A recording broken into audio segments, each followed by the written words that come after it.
और वो हो गया खत्म। ठीक है ना। तो बीच में अभी आपके प्रिंसिपल साहब से बात भी हुई थी यहाँ पर आने के लिए, मगर कुछ इस तरीके की समस्याएं आ गई थी कि हम लोग आ नहीं पाए। मगर अभी इसी वाले मुहिम में जो हम लोग ये यातायात नियमों के प्रति जागरूक जो कर रहे हैं बच्चों को स्कूल जा करके, और इधर ऑटो ड्राइवर को स्कूल ऑटो ड्राइवर है या किसी तरीके से स्कूल के बस चलाने वाले चालक हैं, हर व्यक्ति को हम जागरूक कर रहे हैं। इसी मुहिम में हमारे साथ में दैनिक जागरण की टीम भी जुड़ी हुई है। और आप देख रहे होंगे बैनर दैनिक जागरण का लगा हुआ है। ये भी सड़क सुरक्षा के प्रति जनता को बैनर के माध्यम से हमारे साथ में लग करके मुहिम चला करके, और साथ ही अपने दैनिक जो इनका समाचार पत्र है उसके माध्यम से प्रचार प्रसार का भी काम कर रहे हैं। अब एक चीज़ और मैं बताना चाहूँगा, देखो हम लोग जब आते हैं तो हम लोग ये चाहते हैं कि बड़े बच्चे आएँ, छोटे बच्चे ना आए। जैसे मान लीजिए आपकी 6th क्लास है, 6th क्लास है, इस क्लास के बच्चे अभी ना आए। आप लोगों को हम इसलिए बुलाते हैं कि अगली आने वाली जो समय है, अब आप लोग 16 साल के होंगे, 17 साल के होंगे। अब इसके बाद अभी आपको अगर हम लोग समझाएंगे किसी यातायात नियम को, तो अब आने वाला जो समय है वही आपका सड़क पर टीएल लेकर के, गाड़ी लेकर के ये सब निकलने का समय अब आपका आएगा। अब आप जब 18 वर्ष के हो जाएंगे, बालिग हो जाएंगे, तब आप जो है अपना डीएल ड्राइविंग लाइसेंस बनवाएंगे। तो आपकी जो आज मैं समझा रहा हूँ यही चीज फिर आपकी वहाँ लागू होगी। जहाँ ड्राइविंग लाइसेंस बनेगा वहीं पर आप हर प्रकार का वाहन, जिस तरीके का आप डीएल बनवाएंगे, समझते ना, हर तरीके का वाहन आप चलाने के लिए सक्षम होंगे। उन्हीं चीज़ों के 2-4 बातों को मैं समझाऊंगा। देखो पिछली बार भी हम लोग आए थे तो शायद इसमें कुछ बच्चे होंगे जो हमको पहचानता है, कोई हमको नहीं पहचानते। छुप के भाग जाते हैं बस। देख के चले जाते हैं। बेटा हम आए थे इससे 3 साल पहले, 1 साल बीच का गया, ये कोरोना से पहले आए। अभी उस समय शायद कुछ एडमिशन हुए भी ना हो आप लोगों के, कुछ एक बच्चे नए आए हों। तो हम लोग बेटा देखो, अब आपको एक चीज़ बताएं कि जब भी आप सड़क पर चलें, आप चलें और आपके पेरेंट्स चलें। अब हम ये नहीं कहेंगे कि आपके पास डीएल नहीं है और आप क्यों चल रहे हैं। जैसे मान लिया आप पीछे बैठ करके चल रहे हैं, मोटरसाइकिल है, स्कूटर है, कार है, जो भी आप वाहन इस्तेमाल कर रहे हैं, या आपके पेरेंट्स इस्तेमाल कर रहे हैं, या आपको ले जाने वाला कोई भी इस्तेमाल कर रहा है, अगर आप उसमें सवारी कर रहे हैं तो आपको क्या ध्यान रखना है और उस चालक को क्या ध्यान रखना है। अगर आप ध्यान में रखेंगे तो आप चालक को भी टोक पाएंगे अगर वो लापरवाही करता है, क्योंकि आप भरोसे पर जा रहे हैं चालक के। अगर आप अपने घर से निकल रहे हैं किसी एक पर्टिकुलर जगह पर आप जा रहे हैं, समझ ना, तो आप चालक के भरोसे पर जा रहे हैं, चाहे वो ऑटो चालक है, चाहे वो बस चालक है, चाहे वो आपका स्कूल का वाहन चलाने वाला है, चाहे वो रोडवेज का चालक है। आप लोग डिपेंड होते हैं हम लोग सब पर चालक पर, ये हम लोगों को सुरक्षित एक स्थान से दूसरे स्थान पर पहुंचाते हैं। अब चालक को क्या क्या करना चाहिए? अगर 2 व्हीलर चला रहा है तो उसको हेलमेट का प्रयोग करना चाहिए। अब हेलमेट किस लिए जरूरी है? सर पर चोट लगने से बचाने के लिए हम लोगों को हेलमेट की आवश्यकता पड़ती है। 2 व्हीलर पर हेलमेट ही क्यों आवश्यक कर दिया, बताएगा कोई कि हेलमेट को ही 2 व्हीलर पर आवश्यक क्यों कर दिया गया? ताकि एल्बो वगैरह, क्रिकेट वगैरह में देखा हुआ पैर पे वो पट्टी टाइप लगा लेते हैं, उसको ये सब लगा लेते हैं, हाथ वगैरह पर भी लगा लेते हैं। आपने एक चीज देखा है कि कभी हम मोटरसाइकिल पर जब चलते हैं तो जिस स्पीड से बॉल चलती है, आपने देखा होगा टीवी में, जब बॉल को फेंका जाता है एक जगह से दूसरी जगह पर जहाँ पर वो मारने वाला खड़ा रहता है, वहाँ पर उतने बीच की स्पीड, जब उसकी बॉल की स्पीड होती है, आपने कभी देखा है कितना लिख करके आती है?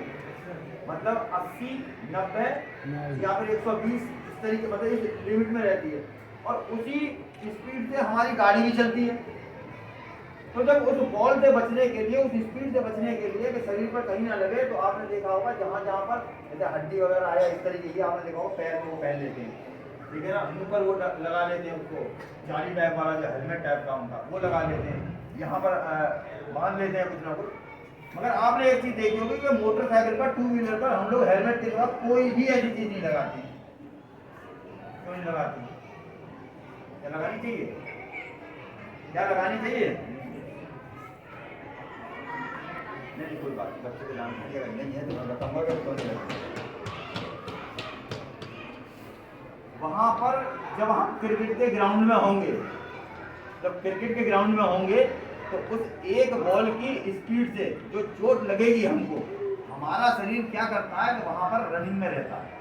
यानी एक स्थान पर खड़े हैं, एक स्थान पर खड़े हुए हैं और जिस चीज़ को हमने पकड़ रखा है, जिस चीज़ से हमको उसको हिट करना है, नहीं समझते ना, उसको लेकर के हम लोग इधर से उधर हो सकते हैं। वहाँ पर चलता क्या है, वहाँ पर क्या चलता है, वहाँ पर व्यक्ति चलता है। और जिस समय हम सड़क पर चलते हैं किसी वाहन को लेकर के, वहाँ पर क्या चलता है, वहाँ व्यक्ति नहीं चलता, वहाँ पर साधन चलता है, संसाधन जिसका हम उपयोग कर रहे हैं वो चलता है वहाँ पर। उसकी स्पीड से बचने के लिए क्या जरूरत है हमको, हेलमेट की। सड़क पर चलेंगे तो हेलमेट की आवश्यकता है। अगर आपका हाथ में चोट लग जाएगी, हाथ फ्रैक्चर हो जाएगा, पैर फ्रैक्चर हो जाएगा, तो इसको हम लोग मेडिकली सही करा सकते हैं।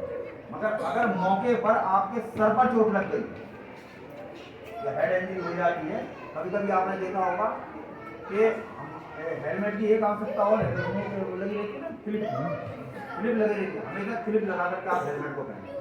जब भी आप अचानक में आप देखेंगे, यूट्यूब पर देख लेना या कहीं और किसी प्लेटफॉर्म पर देख लेना, जब भी किसी वाहन में आप तेज गति से ब्रेक लगाएंगे तो गाड़ी कहाँ की तरफ गिरती है, आगे की तरफ जाती है, समझते ना। या फिर किसी ने गाड़ी ने आगे से हमको हिट कर दिया, किसी गाड़ी ने आगे से अगर हमको हिट कर दिया तो हम पीछे की तरफ गिरेंगे, तो सबसे पहले हमारा कौन सा हिस्सा जमीन पर लगता है, सर लगता है। अगर सर में चोट आएगी तो इसकी मौके पर कोई ना बैंडेज हो पाती है और ना ही इसका कोई मतलब किसी तरीके से हम लोग इसको ना पट्टी के माध्यम से किसी माध्यम से हमने नहीं रोक पाते हैं। अगर हेड इंजरी हो गई तो समझ लीजिए आप मृत्यु होना निश्चित है। तो हम लोगों का मेन मोटिव यही है कि किसी भी तरीके से सड़क दुर्घटनाओं के कारण होने वाली मौतों को रोका है।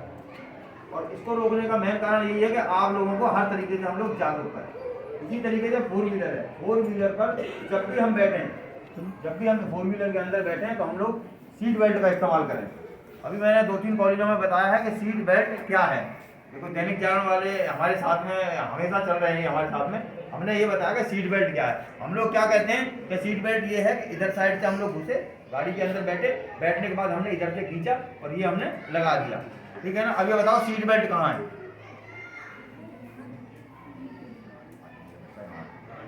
यहाँ आ जाओ बेटा, तुमसे थोड़ी सी बड़ी है मेरी बच्ची। अब एक बच्ची ने बताया कि सीट बेल्ट कहाँ पर है बेटा, इधर से हम लगा रहे हैं, इधर से लगा रहे हैं, इधर सीट बेल्ट है ना, ये गाड़ी में बैठे होंगे, इस साइड में सीट बेल्ट है, तो कौन से हाथ से लगाते हैं सीट बेल्ट, उस वाले हाथ से लगाएंगे, इस वाले, इस हाथ से लगाएंगे, उधर लगाओ, ये इस साइड से लगाई ना हमने, इस साइड से लगाने के बाद इस साइड में हमने लगा दिया। और सीट बेल्ट कहाँ है, ये थोड़ी सी कमी है कि हमारे बच्चे क्या बहुत आदमी नहीं जानते। हमारे आधे हम बता रहे हैं आपको, हमारे ड्राइवर साहब को तो हमने याद करा दिया, मगर आधे ड्राइवर इस बात को नहीं जानते कि सीट बेल्ट कहाँ है। सीट बेल्ट यहाँ पर है, ये जो है ना, आपने देखा होगा जब हम सीट बेल्ट को पूरी तरीके से खींचते हैं, जब उस पट्टे को पूरी तरीके से खींचते हैं और जब हम उसके अंदर लगा देंगे, जो आपका हुक है, जब उसके अंदर लगा देंगे, तो ये जो लगी हमारी, ये जो लगी, ये सीट बेल्ट है, ये सिर्फ सेफ्टी पट्टा है हमारा, ये सेफ्टी पट्टा है। सीट बेल्ट हमको हिलने नहीं देती है, वही एक्सीडेंट से बचाती है, वही एक्सीडेंट से बचाती है। पट्टा लगने के बाद हमारा बॉडी आगे की मूवमेंट करती है, हमारा मोबाइल है या किसी चीज़ को उठाना है, आगे पीछे हम हो जाते हैं, मगर सीट बेल्ट लगने के बाद हम खुद नहीं उठ पाते हैं। सीट बेल्ट का प्रयोग जो होता है वो किस चीज़ के बचाव के लिए होता है,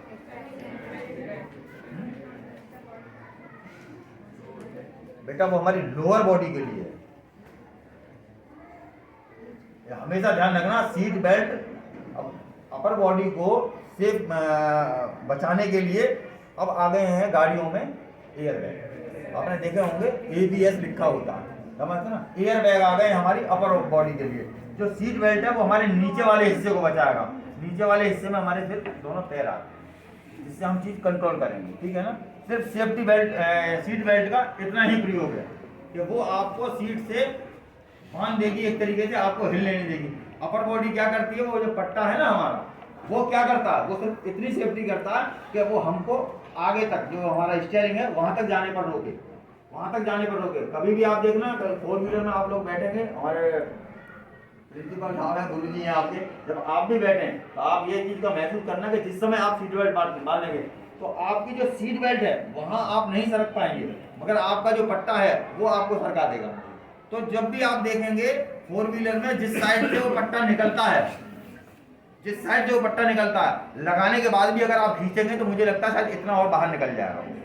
मगर सीट बेल्ट अगर आपकी ये वाली लगी है और ये पट्टा वहीं से जुड़ा हुआ है, नहीं समझते ना, तो आप इसको खींचेंगे तो ये आपका नहीं खींचेगा। समझ में आए सेफ्टी इसमें सीट बेल्ट का क्या उपयोग है। सीट बेल्ट हमारी नीचे वाली जो बॉडी है, समझते ना, लोअर बॉडी को आगे पीछे नहीं होनी चाहिए। ये हमारे को स्थिर रखता है। वहाँ पर आपने देखा होगा, शायद कोई बच्चे ने अगर सफर किया हो, और नहीं तो उसमें देखा होगा आप लोगों ने टीवी वगैरह में, कि जब हम हवाई जहाज में सफर करते हैं तो उसमें आपने देखा होगा जब या तो ऊपर या फिर नीचे उतरे, तो क्या कहते हैं उसमें सीट बेल्ट बांधो। उसमें आपने कभी सीट बेल्ट देखी है इस तरीके से बनती हुई? वहाँ कैसे बांधते हैं भाई? जो सीट बेल्ट है, जो सीट बेल्ट है, तो सीट बेल्ट को सीट बेल्ट में तो बांधेंगे, सीट बेल्ट को गर्दन पर तो नहीं बांधेंगे ना। तो इसका तो ऑटोमेटिक जो अपने आप में बताता, बस क्या है कि हम समझने की वो है कि हम लोग उसको किस तरीके से समझ रहे हैं। सीट बेल्ट अगर एरोप्लेन में भी बांधी जा रही है तो सीट बेल्ट को सीट बेल्ट की ही जगह बांधा जाएगा, वो भी कब? लैंडिंग के दौरान या टेक ऑफ के दौरान। इस तरीके से ये जब नॉर्मली उड़ेगा तो सीट बेल्ट का प्रयोग नहीं करेंगे। और क्या चीज बताई जाए आप लोगों को? कोई नई चीज तो मैंने यही बताई है, शायद तुम लोगों को जानकारी भी होगी। और कोई बच्चा कुछ पूछना चाहेगा मेरे से, किसी भी चीज में पूछे, इस वाली लाइन में पूछो भाई बच्चों, अरे पूछो कोई ट्रैफिक से संबंधित कोई प्रॉब्लम समझ में आती है? काजल, हाँ बेटा, पीछे कौन है? जो दिमाग में आ रहा हो कुछ भी पूछो, जो मेरे पास आता होगा मैं अभिषेक, बताऊंगा आप लोगों को। क्या पूछ रहे हो? हाँ खड़े हो जाओ बेटा। अपना नाम बताओ, अपनी क्लास बताओ। सुनो, इसका वीडियो बनाओ बच्चे। हाँ बेटा, थोड़ा तेज बोलो यार, जोर से। हम बिना माइक के बोल रहे हैं। Class 11C। मैं ये पूछना चाहता हूँ कि जो मोटरसाइकिल जब हम चलाते हैं तो जो हम शूज़ पहनते हैं और स्लीपर्स पहनते हैं, ऐसा कोई लॉ है क्या कि स्लीपर्स पहन के हम मोटरसाइकिल नहीं चला सकते? देखो, प्रत्येक वाहन को जिस तरीके से आपके स्कूल में जहाँ आप पढ़ रहे हैं, देखो मैं वहीं का उदाहरण लेकर के चलूँगा। जब कोई अनुशासन होगा किसी भी जगह पर, चाहे स्कूल है, चाहे वो सर्विस है, कहीं पर भी, चाहे वो ऑफिस है, जब भी कहीं पर कोई अनुशासन होगा तो वहाँ कुछ नियम जरूर होंगे। जब नियमों का पालन होगा तो अनुशासन बना रहेगा। इसी तरीके से जब भी आप किसी भी वाहन को चलाएंगे, जब किसी भी वाहन को चलाएंगे तो आप इस तरीके से बैठेंगे और इस तरीके के कपड़े पहनेंगे। जैसे मान ले जाए, आपने बिल्कुल सही कहा कि मान ले जाए आप हेलमेट धारण करे हुए हैं, ठीक, हेलमेट धारण करे हुए हैं, अब आप उस पर बैठ गए कुर्ता पजामा पहनकर। नहीं, बात को समझते हैं ना, मोटरसाइकिल पर आप बैठे कुर्ता पजामा पहनकर, मगर आपको यूज अगर मान लिया जाए ब्रेक या ऐसी कोई चीज़ है जिसमें आपके पैरों का उपयोग हो रहा है, जिसमें आपके पैरों का उपयोग हो रहा है, तो वहां पर आप चप्पल ना पहने, आप चप्पल ना पहने, ठीक। चप्पल पहनोगे तो दिक्कत कहाँ आएगी? दिक्कत कहाँ आएगी बेटा? हंसना नहीं, हम बात को समझा रहे हैं तो उसको समझना, हंसने में सब बिगड़ जाएगा, ठीक है ना। चप्पल अगर आप पहनोगे तो आपके पैर का जो पंजा है वो खुला रहेगा, ठीक है ना। जब आप जूता पहनोगे प्रॉपर, जब आप ट्रक वाले को देखोगे उसकी एक वर्दी निर्धारित है, ऑटो वालों को देखोगे उनकी एक वर्दी निर्धारित है। तो वर्दी में जब भी आप किसी भी चीज़ का प्रयोग पैर से करोगे, जैसे स्कूटर हुआ, ये आज वाले नहीं है, एक्टिवा वाले जो चल रहे हैं ये नहीं, जो पुराने टाइप के जो स्कूटर थे जिनमें पैरों से ब्रेक होगी, आप लोगों ने अगर देखा हो तो, जिनमें पैरों से ब्रेक होगी, चप्पल का प्रयोग उनमें नहीं होता, ठीक है ना। पहन लो, कोई दिक्कत तो है नहीं कि चप्पल भाग जाएगी या स्कूटर हाथ से निकल जाएगा, मगर होता क्या है कि जैसे सर्दी है या गर्मी है तो पैरों में पसीना आएगा, पसीना आएगा दिक्कत करेगा वो। इसीलिए प्रॉपर रूप से आपको जब भी आप पहने तो ऐसे कपड़े पहने जो ज़्यादा ढीले ना हो। वाहन चलाते समय वो भी कौन से पर, जो कि आपका बिना छत का है, यानी कि टू व्हीलर है, चाहे वो कोई सा भी है जिस पर छत नहीं है, जैसे कार हुई, इसके अलावा जो भी वाहन है, अगर आप बैठ रहे हैं उस पर, तो आप ऐसे कपड़े पहने, नहीं समझना, जो शरीर से चिपके रहे, ठीक है ना। अब ये नहीं है बिल्कुल टाइट जींस ही पहन लो, मतलब इस तरीके से पहनो जैसे शर्ट है तो शर्ट को अंदर दबा लो। लेडीज हैं तो सूट वगैरह ऐसा, मतलब सूट वगैरह पहने। अब ऐसा नहीं कि साड़ी पहन ली और पल्लू मालूम चला के उसमें घुस गया, ये भी एक्सीडेंट का कारण है। एक्सीडेंट का मेन कारण है। कहने का मतलब ये है कि जब भी किसी खुले वाहन का प्रयोग करें तो कपड़े ऐसे पहने जो अतिरिक्त बाहर ना निकलें, जो हमारे वाहन को टच करें, ठीक है।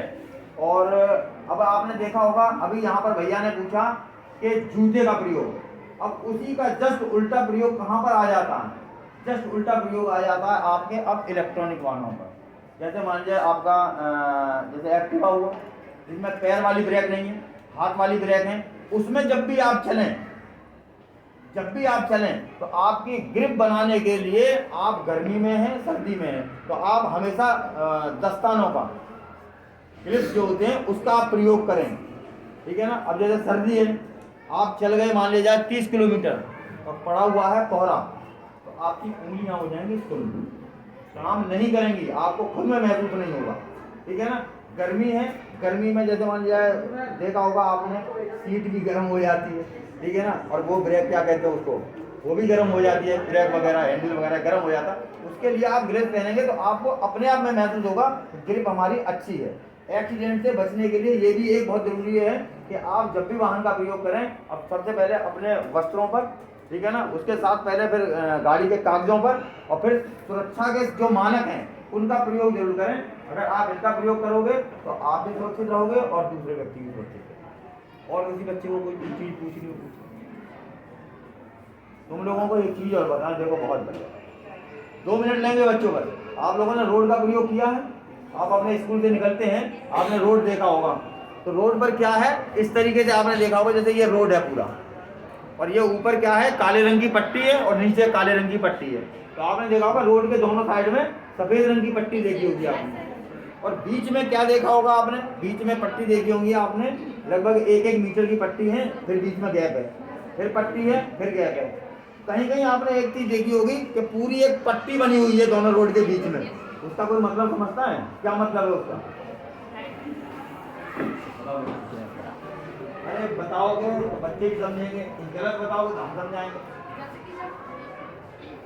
जैसे कि जब निकलते हैं तो एक साइड राइट से जाते हैं और एक साइड लेफ्ट से जाते हैं, तो मतलब तभी पता चल सके हमें इस साइड से आना है और इस साइड से जाना है।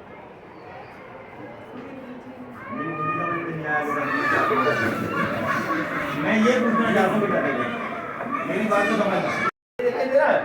उसके बाद में आपने देखा होगा रोड के बीच में इस तरीके से बने होते हैं, ये बने होते हैं, और एक रोड हो गया ये, और उसके बीच में बन गया ये, ठीक है ना। ये वाला रोड आपने अपने स्कूल के जस्ट बाहर देख लेना। इसका मतलब क्या है? अगर ये बीच में कटिंग है, इसका कोई मतलब है, और ये जो बीच में 2 रोडों के बीच में एक डिवाइड लाइन बनी हुई है, इसका क्या मतलब है? किसी ने आज तक समझने की कोशिश करी कि ये क्या समस्या है, क्या चित्र बना रखा रोड पर? मालूम है बेटा? अब तुम बताओ क्या बताना चाह रहे बच्चे? तो मैं ये बोल रही थी, इसका मतलब ये भी तो हो सकता है, जैसे कि हम एक साइड से जाते हैं तो सब लोग कहते हैं कि राइट से हमें चलना चाहिए और लेफ्ट से आना। देखो बेटा, इस रोड में ना कुछ भी चीज ऐसी नहीं है कि उसे ऐसा समझा जा सकता। इसको डायरेक्ट ये जो रोड सेफ्टी के जितने भी फीचर्स हैं, वो जो भी बनाए गए हैं, वो ये बताए गए हैं कि यही है। ये नहीं है कि इसको ऐसा समझा जा सकता, समझा बिल्कुल नहीं जा सकता, इसको जो है ये वही रहेगा। अब हम बता रहे हैं, अगर किसी रोड के बीच में ये बना हुआ है, अगर किसी रोड के बीच में ये चिन्ह बने हुए हैं, तो आप उस रोड पर इधर से आने वाला वाहन ओवरटेकिंग कर सकता है। ये ध्यान रखना, जिस पर कट के निशान बने हुए हैं उसमें आप ओवरटेकिंग कर सकते हैं, और जिस जगह पर ये चीज बनी हुई है बीच में, और ये चीज आपको कहाँ मिलेगी? ये आपको जहां तक मिलेगी, आपको ये मिलेगी जहां पर एक लिमिट दे रखी होगी स्पीड की, ठीक है ना। ये आपको अधिकतर कहाँ मिलेगी? या तो मिलेगी आपको NH पर, यानी कि नेशनल हाईवे पर, या मिलेगी आपको एक्सप्रेस वे पर। और एक्सप्रेस वे पर क्या दे रखा है? कुछ एक इस तरीके की दे रखी है लाइनें, इस तरीके की ऐसे करके लाइनें दे रखी हैं, उसमें कहीं भी आपको कटिंग नहीं मिलेगी, तो आप वहां पर गाड़ी को ओवरटेक नहीं करेंगे। अगर आपको ओवरटेक करना है, अगर आपको ओवरटेक करना है तो उसमें बाकायदा लाइन निर्धारित करी हुई है कि आप इस वाली लाइन से ही आप ओवरटेकिंग करेंगे, ठीक है ना। ये नहीं है कि आप जो है, अब देखिए इसमें ये वाली लाइन दे रखी है, इसमें कहीं कोई कटिंग नहीं है। इस वाली की स्पीड जो उन्होंने निर्धारित की है, इसकी स्पीड निर्धारित की है उन्होंने 100 की। ये वाली जो लाइन है ये 100 की स्पीड की है। ये वाली जो लाइन है ये ओवरटेकिंग की है, ठीक। ये वाली जो लाइन है, ये वाली लाइन है 80 की स्पीड की। ये एक्सप्रेस वे की बात बता रहा हूं आपको। और ये वाली जो जस्ट बराबर में जो लाइन है, ये वाली लाइन काहे की है बताओ जरा। ये लाइन है अगर आपका वाहन कहीं कोई खराब हो जाता है एक्सप्रेस वे पर, क्योंकि उस पर कहीं पर भी आपको रोड ब्रेकर नहीं मिलेंगे। अगर कोई वाहन आपका खराब हो जाता है तो इस वाली लाइन पर आएंगे। इसकी स्पीड 0 कर रखी है उन्होंने। कभी देखा एक्सप्रेस वे में कोई गया बच्चा? नहीं, सेल्फी लेते हैं वहां पर रोक करके। तो वहाँ कम से कम इन चीज़ों को पूछा करो, या ना हो तो जानकारी लिया करो कि इस रोड पर अलग अलग एक ही रोड है, मगर उसमें क्या कर रखा है कि चलने की जो निर्धारित गति है वो अलग अलग कर रखी है। ठीक है बच्चों, ठीक, धन्यवाद।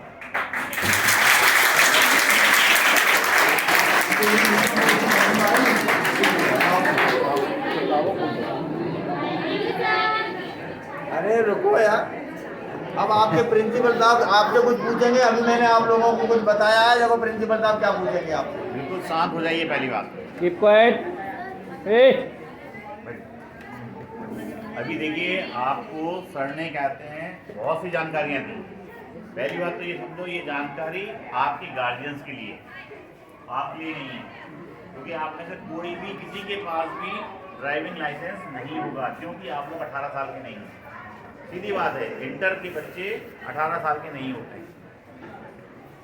ठीक है ना। तो ड्राइविंग लाइसेंस आपको नहीं है, तो ये जितनी भी गाइडलाइंस आपको दी जा रही है वो आपके गार्जियंस को दी जा रही है और आपके द्वारा दी जा रही है। आप अपने गार्जियंस को बताएंगे।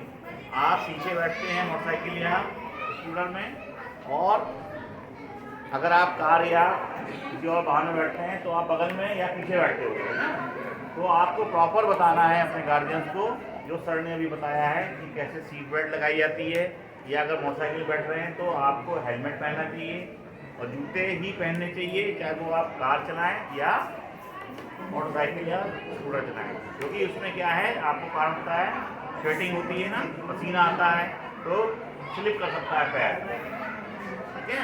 तो कई चीज़ें हैं आपको बताई गई हैं, रोड के बारे में बताया है, ठीक है ना। एक चीज़ और आप लोग ने अक्सर देखा होगा कि सड़क पार करने के लिए जेब्रा क्रॉसिंग बनी होती है ना, वो आप लोग की होती है, पेडेस्ट्रियन जो पैदल चलने वाले होते हैं। वो अगर कहते हैं, अभी बड़े शहरों में जाइए तो वहाँ पर रेड लाइट, येलो लाइट और ग्रीन लाइट भी आपने देखा होगा, उसी के बगल में ये जेब्रा क्रॉसिंग बनी होती है। तो ये सब चीज़ें आपको इटावा में भी देखने को मिलती हैं। कभी आप BM चौराहे पे जाइए तो वहाँ पर लाइट भी लगी हुई है और जेब्रा क्रॉसिंग भी बनी हुई है। तो ये चीज़ ऐसी चीज़ है जिसको आपको जानकारी होना बहुत ज़रूरी है, और आप अगर जानकार होंगे तो आप अपने से छोटों को और अपने से बड़ों को भी बता सकते हैं, ठीक है। अभी और कुछ पूछना हो तो बताइए। नहीं, हम नहीं पूछेंगे। यदि सर, आपका बहुत बहुत धन्यवाद है।